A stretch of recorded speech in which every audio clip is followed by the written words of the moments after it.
I mean, he is my father. I mean, he's the man that taught me how to ride a bike, and now it's like simple tasks like making coffee he no longer remembers, and you're just like, where is that man that I knew like 5 years ago? And he's not there, and it's hurt me, like.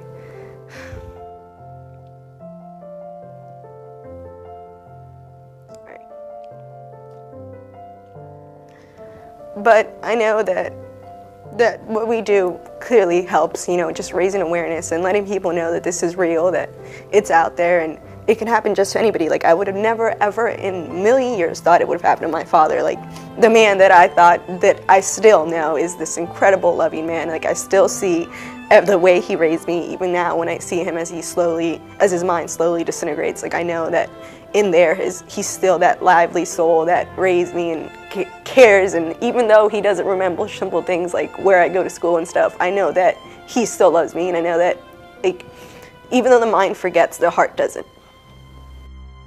All I can say is thank God for the Alzheimer's Association and for the efforts that they've been putting forth, not only to fund research.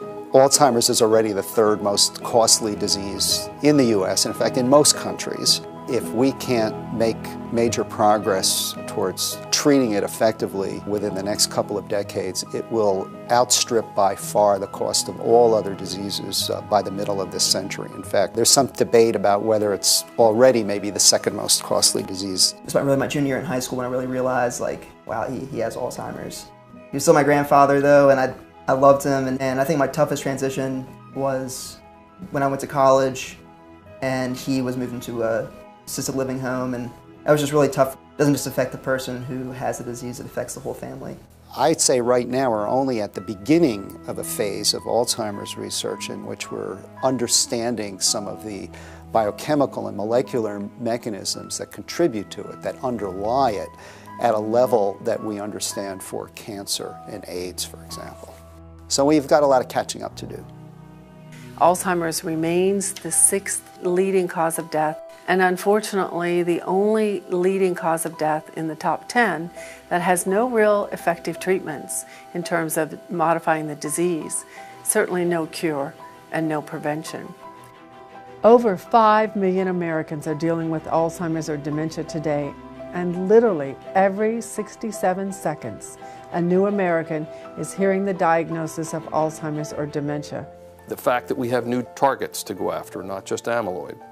The fact that there may well be peripheral markers, that is, markers in blood or in cells in the blood, that would speed diagnosis of the disorder are things that I think most people in the field are looking at very, very carefully.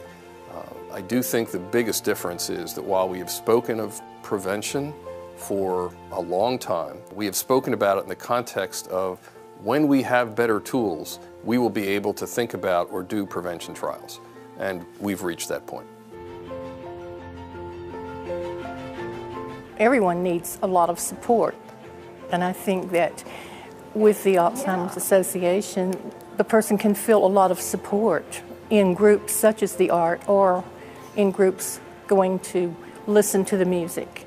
Always being supported by a group, I think that's so important. I know she's working with music and art, and actually, right after one of her sessions, she came up to Charlottesville with my mom, and she knew who I was.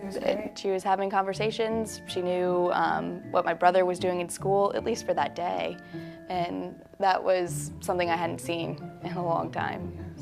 Employers are beginning to feel the impact of Alzheimer's, where 15% of their employees are dealing with Alzheimer's or dementia from that caregiver seat, and that's causing them to be late to work, need to leave early from work, take an extended lunch hour, and in many instances actually change their jobs to make room for those caregiving responsibilities. On the financial front, for every $1 this country is investing in research to cure, prevent, and treat Alzheimer's and dementia, we're spending $290 already today in Medicaid and Medicare treatments. The relative amounts of funding that we have for Alzheimer's disease do not match those of disorders that we believe have some of the same impact on the population as does Alzheimer's disease. Is something we would like to correct, not by robbing Peter to pay Paul, but figuring out some other way because of the huge investment that needs to be made in the disease to gain more funding. The point that we are now spending so much money on care of people with the disease, and that is going to get larger, suggests that we need to be able to put more money in toward trying to stop that increase in funding necessary for care so that we decrease it by slowing down or stopping the disease. That will take a big effort.